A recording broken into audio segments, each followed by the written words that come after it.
Well, hello there. Today I have my 1200 on the desk. Let me show you. I'm planning some upgrades. I have my Raspberry Pi 4 here, which I found in some drawer. An SD card, new wonderfully small 14mm Noctua fan. Oh, it's so cute.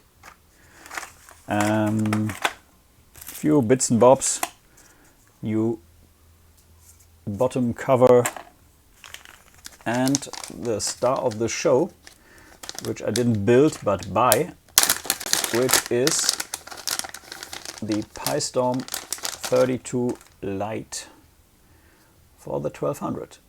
And I plan to put that Raspberry Pi on there, and then we will use the brand new Imager for the PiStorm project, which says to just generate all the stuff we had to do manually before, like configurations and stuff like that, and you just put in an SD card, choose an image, off you go. And we will see if that actually works and if we can just quasi plug and play this 1200 and make it fast. I'm also planning on putting black keys on here because I have this Snow White A1200.net case. Yeah, lots to do. So let's kick off. This video is kindly sponsored by PCBWay. Thank you, PCBWay.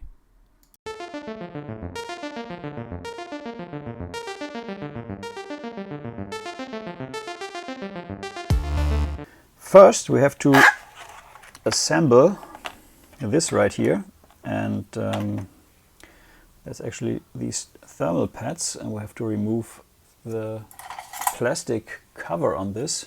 Would have thought there is. Oh, yeah, there it is. Like this, because if you leave it on, well, it doesn't do much, and this actually needs cooling, as far as I know.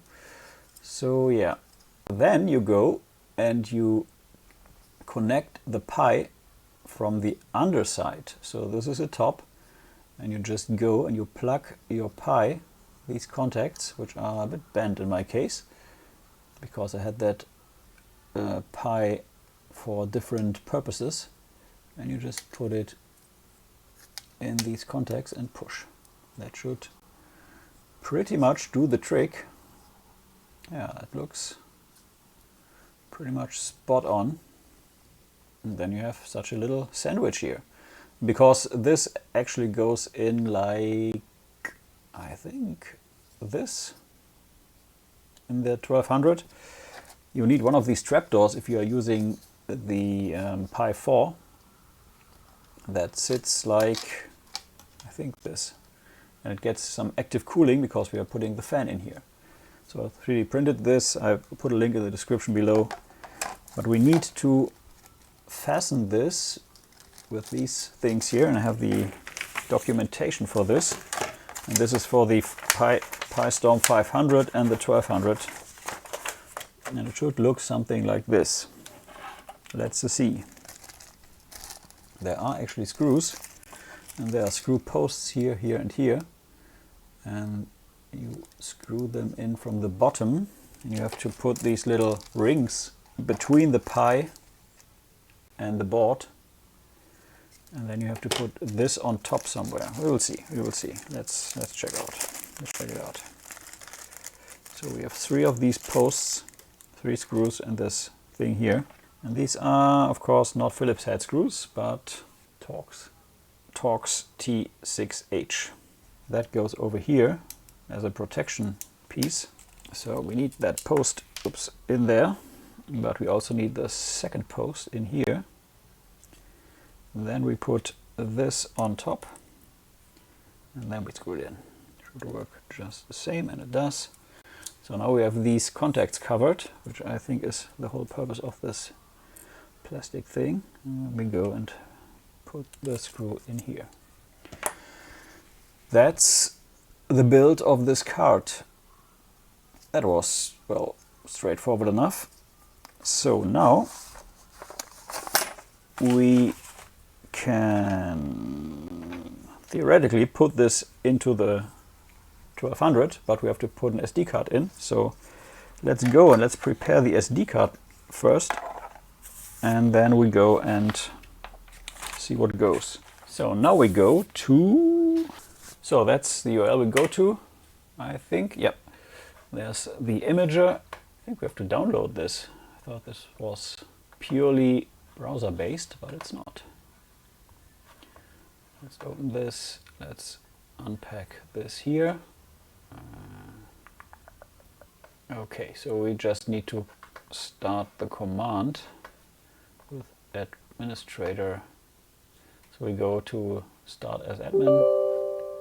Yep, that should do the trick. And we are in, okay.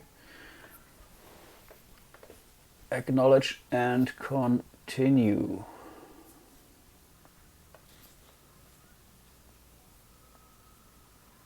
So I think it's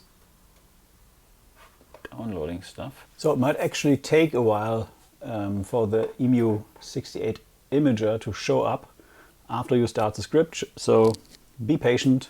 So when this starts, you just select your SD card, and I have a 32 gig card in here. Make sure you select your card, because this thing will just delete everything on the card. Then you can see this is kind of like the partition manager on the Amiga. So you go and you enter your partition sizes here, and we have 1 gig for the FAT32, which is the boot drive for the Pi. So all the Pi files will be on there. You can use a gig, you can use half a gig, it's enough. You can select how big your workbench should be. I will put 2 in here, and it doesn't want that, so I will leave the 1 in there, and that doesn't, yeah, that works. Okay, so I think we have to give it some room here, so let's put 25 on the work directory. That works. Now we have free space, and now we can, I think, increase space here. Yeah, that worked. And we can put the free gig somewhere. Let's just put 3 in here. And that's our partitions.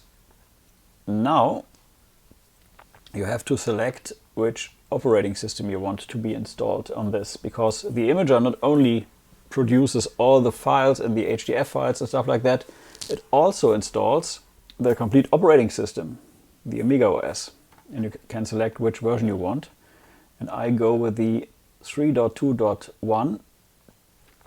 Very, very, very important thing here. You can only use untouched ADF files. We will come to this in a minute. And untouched Kickstart files. So if you go to your Kickstart folder, Amiga OS 3.2, and here's my update, and here are the ROMs, and I choose this, and this is the file structure that comes from the original Amiga OS CD. And you can see it says green. You still have to press check once to check if all the files are there, and it says yeah, okay. And you need an A1200 ROM for that to work. Same here, Amiga OS update and then ADFs, and choose select and check. And it says it located all the files. Here's the thing. It could be that you don't get status located, but that you get the status missing, even though the file is in the folder. That is because the file has been modified. You might say, who modifies ADF files?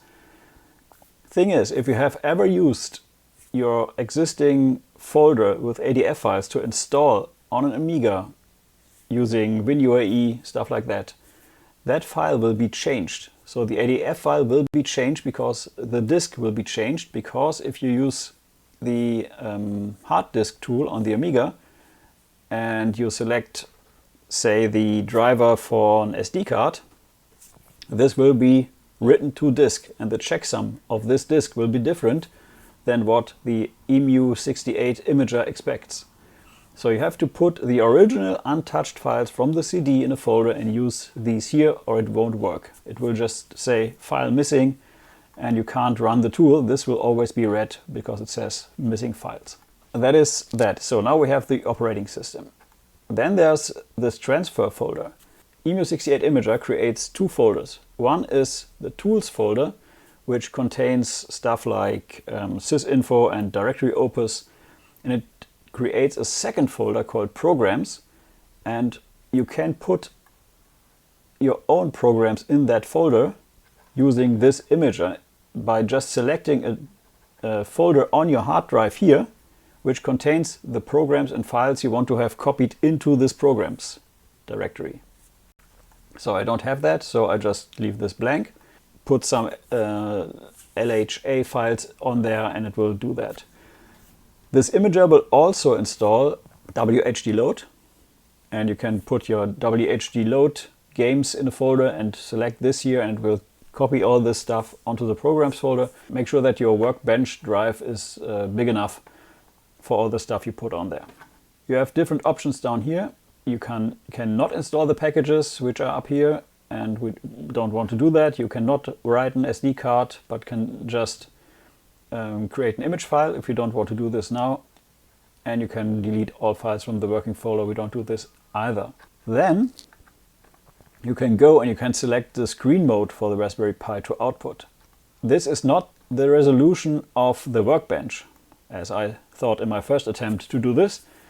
That is just the resolution you put out to your monitor. So you can have a resolution that is put out to your monitor, and you can have a resolution for your workbench. The workbench resolution you set in Workbench, and the resolution to send to your monitor you set here. So just leave it on auto, and it will probably most likely work with every screen out there. If it doesn't, you can change it in the config file later.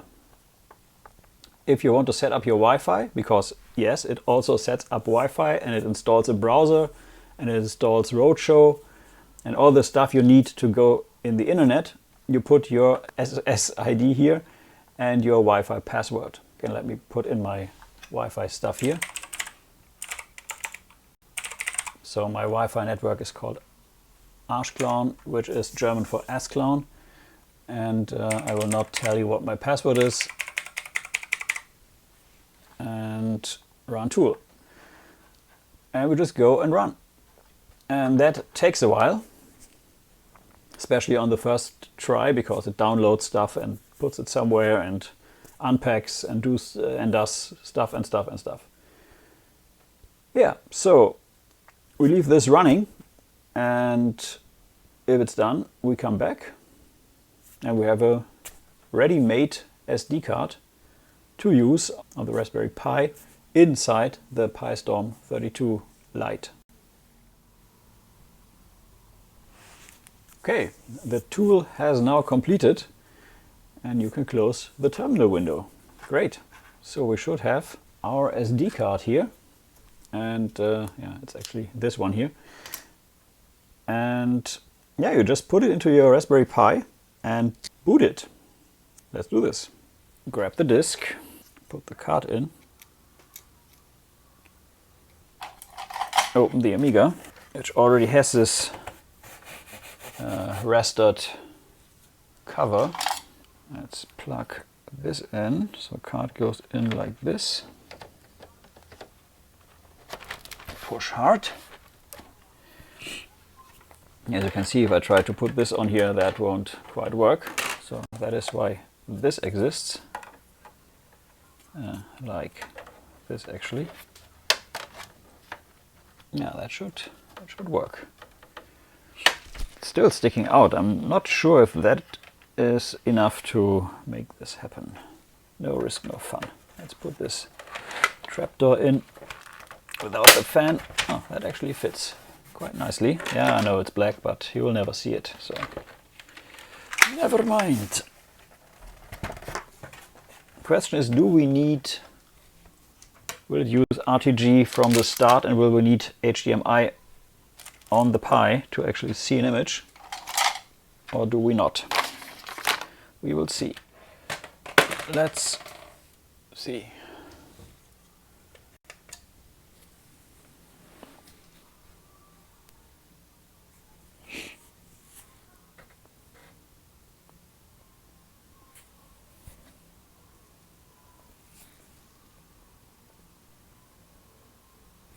Flashing and blinking and stuff.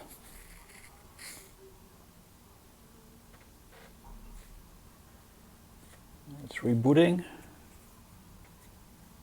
And I'm not sure. Is this my installation or is this actually the PiStorm? Let's see. Ah, that's my installation. Okay, so I assume we have to reset and then do the good old two-finger salute. Wait for the boot manager. Or not. Stuff is happening.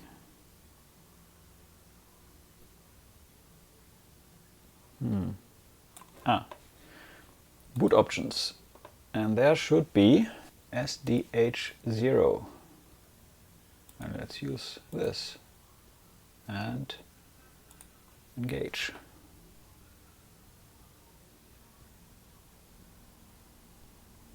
Should now boot from SD card, I'm not sure if it does. Okay, setting on, look at this, first time boot.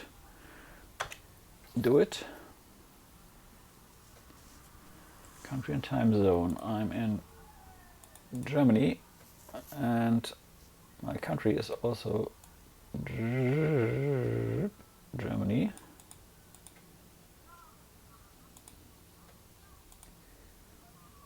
Save. Okay. Interesting.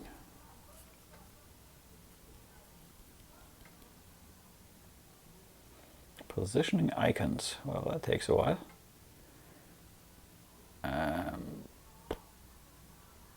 Amiga will reboot. Engage.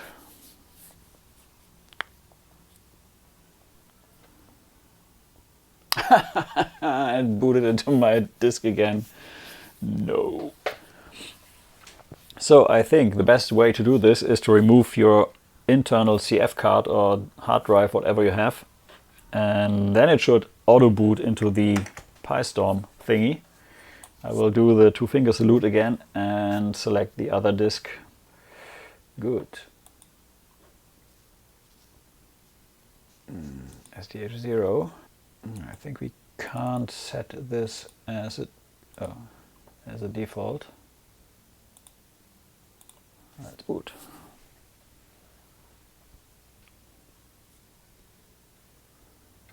Ah, see? Now it works. Workbench. Yeah, that looks very workbenchy to me. PiStorm. Oh, okay, there's stuff in here. Okay, nice. Let's see what's on the system drive. Ah, that is my drive. That is my CF card. So that appears. Games is my games folder, which I have on that CF card, the internal one. Work. Yeah, that's the work file. 53 gigs, 54. And EMU boot is, I think, the FAT32 drive. So that's pretty much the installation of the PiStorm Lite on the A1200, and what you have to do is you have to have the brand new ADF files from the CD, the installer CD, or from the download. You can't use ADFs that you have already installed with, because the installer ADF seems to be or seems to have a different checksum, and then the installer script won't work. But that pretty much was the only hitch here, and I'm impressed. So this has matured into something that I think everybody can do. You just need an SD card, and you need PiStorm Lite adapter. You need Pi 4 or Pi 02 or a Pi 3, and you're good to go. So I'm here on the PCBWay shared projects website, and as you know, I like to show related projects to the one I'm just working on. And let's just enter PiStorm here. Ah, there we have the PiStorm32 STE1. Not sure what that is. Take a look at this. PiStorm 600. This looks like the official one. Not sure. So here we have the blank PCB. If you're in the market to build one yourself, well, be my guest. I think it's involved because you have to program this and all that. You just go to add card and then you have the PCB, or you get it pre-assembled. Not sure what that costs, but you can try it. Maybe make a bulk order with friends, and that might even be cheaper than buying one from the vendors. We have this one here, a refactor of the original A500 PiStorm board that allows you to plug it into an Atari STE. Ah, okay, so that's an STE version, because the PiStorm actually also works in the Atari ST, I heard. I have not tested that, so it might be an interesting project on the channel. I might do that, because I have a PiStorm 500 somewhere in a box, unused, and yeah, why not? We have PiStorm 600, which is for the Amiga 600, and that clips on the 68000. That's the main difference. You don't have the standard socket, but the PLCC socket. And we have this right here, which looks pretty much like the official PiStorm board for the A500. Yeah, so these are the different versions of this. Interesting, and as I said, you can order the PCB only or the assembled PCB, add it to your card, and you're good to go. Back to the project. Okay, so I did copy over all the stuff from my CF card, and I can take that out now. Still have not attached the fan, but I managed to connect a USB plug, and the fan has to be mounted like this with a label on top, because that's how it blows out of the case. The problem is the screw holes are too small for the fan, so I have to make the screw holes bigger and find a way to actually mount that in here and to connect the 5 volts and the ground line, which is another problem. So this is a 5 volt fan, but those pins, if you use a Raspberry Pi as standalone, that works flawlessly, because you can just connect to the GPIO pins on the Pi here, but these pins are in here, so I can't attach anything to them. So I have to find different 5 volt lines, or I just use the underside and connect this end here. I show you, this was with the fan, this connector here. I connect this on the underside of the Pi by soldering to it, and yeah, then I have my connection. But I can't plug in the USB here, because then I can't put the fan in, because the fan is right here, and it, yeah, you see the problem. Okay, so let's first open the machine up, take the CF card out, because I have that on the inside. Then we can also connect an HDMI cable to see the RTG modes, and then we reboot, and we will go a bit more into detail of all the stuff that's on the SD card, which the EMU68Imager created. I'm not sure which kind of model I have. I think I have the Commodore model, but it could be the SCOM, I'm not sure. I haven't opened this in a while. Yeah, that is it. Put this here. And I did recap the board completely. Still not sure if this is a Commodore board or not. No, it's not a Commodore board. It's an SCOM board. You can see it in this A1200 font here. So here's my card. So I think I will just remove the card and leave the adapter in. Never know. That's that. I also have a real-time clock in here, which I think I don't need, because the Pi delivers that, so I can remove that one. And that is pretty much it. We have to put the HDMI cable in. And of course I don't have a proper adapter or cable for that, because you need this mini HDMI for the Pi. So this is 0, so this goes in here. That should then go back in. Yeah, and my idea of soldering to the contacts is pretty much not possible because of this here. And it's for the keyboard not to short out, which I understand. So I have to find a different spot for that. Yeah, I think I will work without the fan for now, because I used this yesterday for some hours and copied games over and stuff, and it just worked and it didn't overheat or anything. So I think for now I'm good without the fan, which is a shame because it's such a nice fan, but it is what it is. I will put it in at some point, but not now. So let's put the PiStorm back in. And there's our cable, and I have this extension here which plugs into this. I could then put this out there, theoretically. Yeah, I think I'm going to leave it open and leave the cable hanging out for now. That should do. So there's a HDMI cable, and that connects to this, and then we should actually also get an output for the PiStorm or the RTG modes. Let's see what we see. Okay, took a moment. And now... Oh, booted. Okay, great.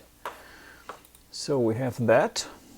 And if I switch to HDMI, let's see what we see. Here. Okay, you can't see that, but I have my screen here with the Amiga RGB out. And if I just switch over to another screen mode, go and set a higher resolution, I'm in screen mode preferences now. I can just select any mode I want, and let's select 24-bit like this and try use. Okay, let's first test this. And now I'm switching over to HDMI. That's the output. Let's say use. And now we are in HDMI land.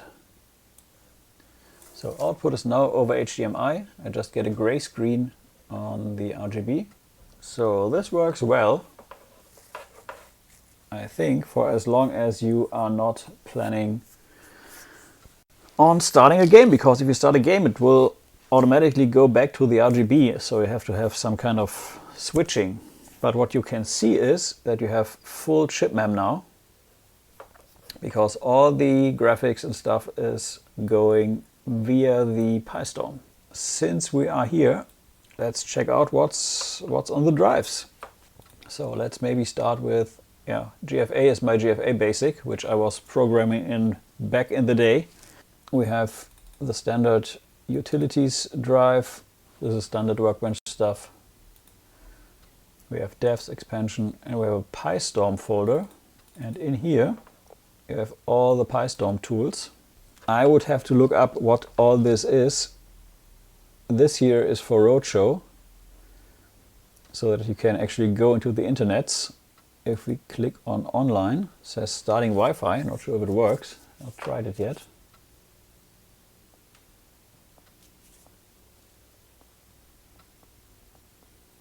You should now be online. Okay. If we go to programs, your own stuff lands here, but all the other stuff also lands here. So if we now go to iBrowse, which is not iBrowse, but the browser, we can go to, say, my website, because I made it so that it works on the Amiga. And here we are. In the internet, or on the internet, or behind the internet. Yeah, that works just fine. Awesome. That's pretty cool. You can config your Wi-Fi here. You can config your Samba share, which should be on a server or on your Windows machine. Then you can connect to your Windows machine. You can transfer files over, which is pretty nice. We have EMU control, with which you can set various stuff inside EMU68. I will just leave it all like it is. I don't want to mess with it. You can use EMU meter, which then shows the status of the Pi. It's running good, I guess. Not sure what that is. Okay, that is just the info. So we have a PiStorm32 Lite board, board revision, Pi4B, turbo mode enabled, over voltage is disabled, so I'm not going to fuck around with this. We have, if you didn't see, about 2 gigs of memory, which is crazy for an Amiga. And while we are looking at some stats, let's go and let's use the almighty sysinfo, which of course opens up on the RGB side of things because it's in low res. Let me switch over to the other screen. So here we are in sysinfo, and the moment you've all been waiting for, let's press the speed button.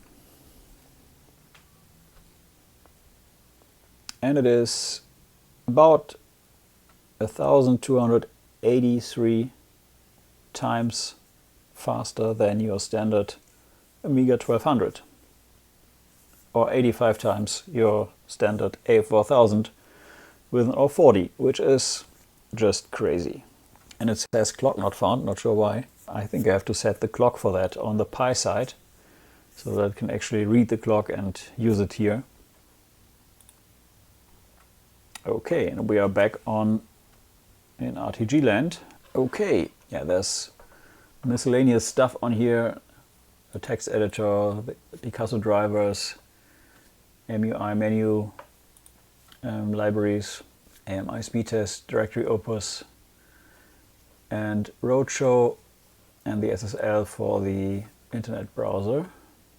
As I said, this is the drive of the Pi, and you can actually go and say show all files, and then you can see that all the files are here. And you have your PiStorm here, kickstarts. If you want to use WHD load, you should put your kickstart files in here, because it may not work otherwise. I did try yesterday. So here's one, this is one kickstart ROM here. And here's the config for the Pi, so you can use the internal editor to actually edit the Pi config here, if you would like to do that. Okay, so that's saved. Okay, so I copied over all my games into the work folder. These are WHD load games. I can just go in any directory and let's try starting one, like Barbarian 2. Let's see what happens. I assume it will switch over to the RGB. Yes, and it does, and that means we can't see anything here. Yeah, I can already hear it. Choose your warrior. Yeah, I totally do remember this from back in the day. Welcome to the Dungeon of Drax. Choose your warrior. Yeah, but that worked. What is still missing? I'm not sure. We have seen the internet, we have seen RTG. I think we're done. Ah, the keys. I have to put the keys on. Yeah, instead of boring you with showing you how I swap all the keys, I just show you the finished product. So that's my before, and that's still my before. So I was halfway through swapping the keys from this machine to this machine when I thought, no, that's not good, doesn't look good. So I will leave these keys in here, just like a standard 1200. But if you need to see black Amiga keys, this is my black Amiga 500 with the black keys, which I intend to swap over. But then this machine looked bad, and this machine looked bad, and so I just didn't. So I have reassembled the 1200, and there's the breakout on this side here. Yeah, it's black, but I have HDMI now, which is great. And I think this concludes this video.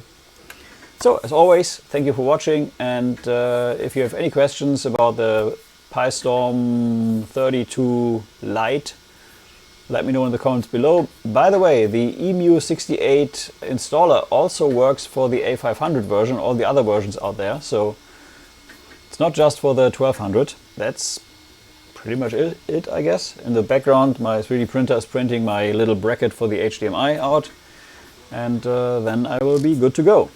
So, I see you around. Cheerio! Thanks again to PCBWay for sponsoring this video. If you need any PCBs, pre-assembled PCBs or 3D printing, please use the link in the description below. Thank you for watching Retro is the New Black. If you are new to the channel, please like and subscribe. If you like the video, please share. Every like, share, and comment helps a lot. Until next time, bye-bye.